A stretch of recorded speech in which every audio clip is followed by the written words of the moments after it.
Kalau ada orang yang menyatakan pada zaman ini adalah wali Allah, dia telah berdusta.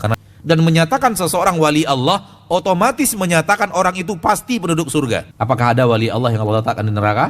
3 hal terbesar, hal yang paling banyak menyeret manusia kepada kesyirikan.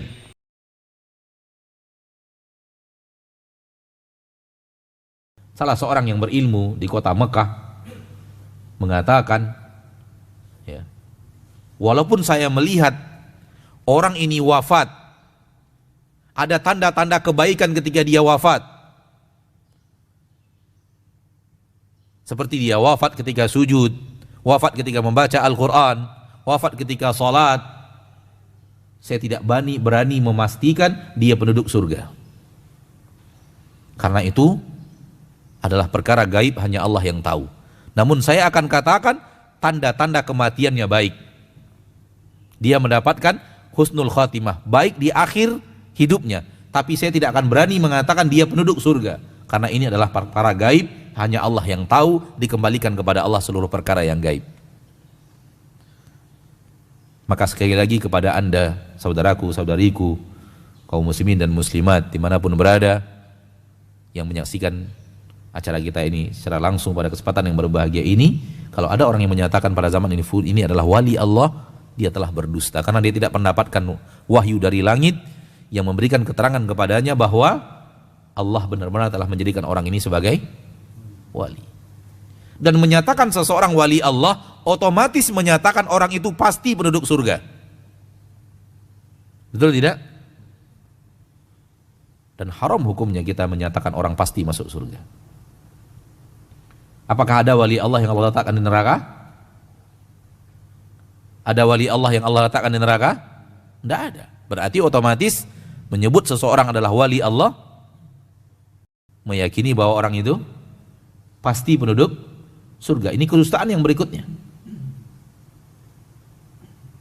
Baik. Dilakukan kepada Nabi SAW tidak masalah. Dan itu benar. Sehingga apa yang dilakukan oleh para sahabat ridwanullahi alaihim kepada Nabi kita tercinta Muhammad sallallahu alaihi wasallam benar adanya. Akan tetapi sebahagian manusia membuatnya menjadi umum, mengambil berkah dari jasad orang saleh.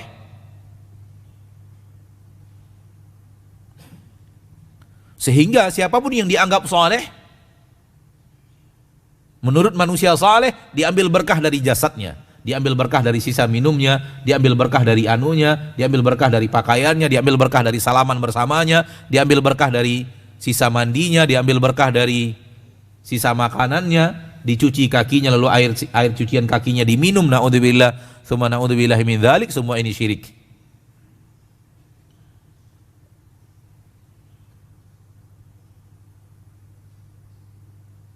Kalaulah ada mengambil berkah dari orang soleh seperti itu, maka sudah barang pasti yang pertama kali yang harus dilakukan setelah Nabi Muhammad wafat kepada Abu Bakar, kepada Umar, kepada Uthman, kepada Ali, kepada Talhah, kepada Zubair radhiyallahu anhum, yang dipastikan penduduk surga, dipastikan wali Allah. Kepada Hasan dan Husain, yang Nabi mengatakan dua cucunya ini adalah pemimpin pemuda-pemuda surga. Namun tak ada yang melakukan itu kepada mereka. Dan mereka sudah pasti wali Allah. Pasti wali Allah. Wali Allahnya sudah pasti. Sudah dijamin surga. Sahabat Nabi, cucu Nabi kita tercinta Muhammad sallallahu alaihi wasallam, anak Nabi kita tercinta sallallahu alaihi wasallam, Fatimah. Tapi tak seorang pun yang melakukan seperti yang dilakukan kepada Nabi Muhammad SAW lalu dilakukan kepada mereka. Enggak ada.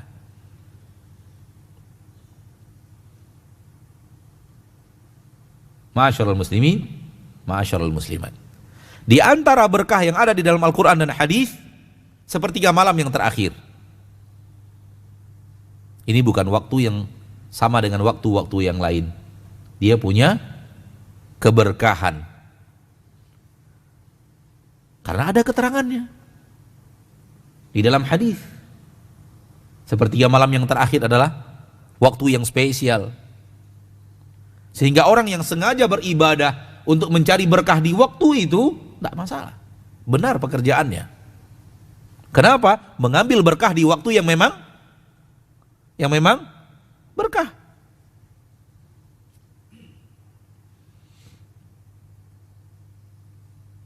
Ada waktu yang spesial antara azan dan iqamat. Sehingga kita menspesialkannya di dalam doa-doa kita. Bermasalah? Tidak. Kenapa? Ada keterangannya.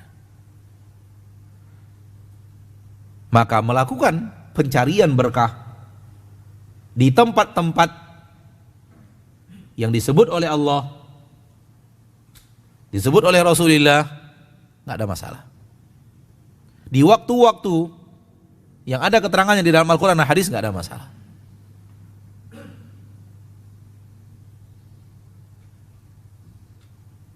Akan tetapi kalau tidak ada keterangannya bahwa ini mengantarkan kepada syirik, punya keberkahan tersendiri, punya kekuatan tersendiri, punya kemampuan tersendiri,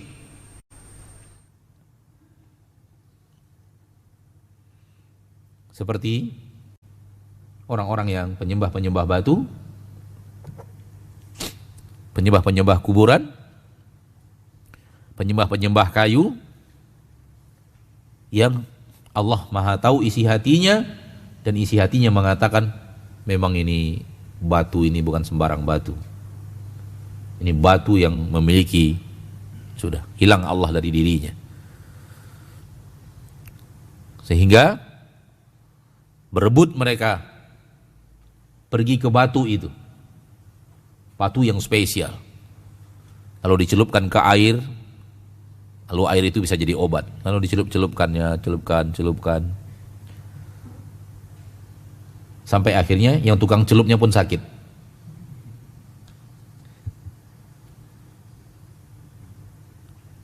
Siapa namanya? Anak yang punya batu itu? Ah ya, itu dia namanya. Sampai sekarang tadi mana letak batu penuh berkah itu? Ma'asyarul muslimin, ma'asyarul semua itu, manakala diyakini bendanya itu yang punya kekuatan sendiri, dia memiliki sendiri, mustaqillah, itu sama dengan peribadatan orang Quraisy kepada Lata, kepada Uzza, atau kepada mana? Lata adalah kuburan, kemudian Uzza adalah pohon, kemudian Manah adalah patung terbuat dari batu. Lihat orang-orang yang mengambil berkah, mencari berkah dari tiga hal terbesar, hal yang paling banyak menyeret manusia kepada kesyirikan. Pada dia, Allah menurunkan berkah pada dia. Ya. Dan akhirnya kita mengambil berkah hanya sebagai wasilah untuk mendapatkan berkah yang Allah turunkan. Itu hanya syirik kecil. Hampir bersamaan dengan basalah tangkal dan jimat. Dia adalah sebuah sebab yang diyakini padahal tidak.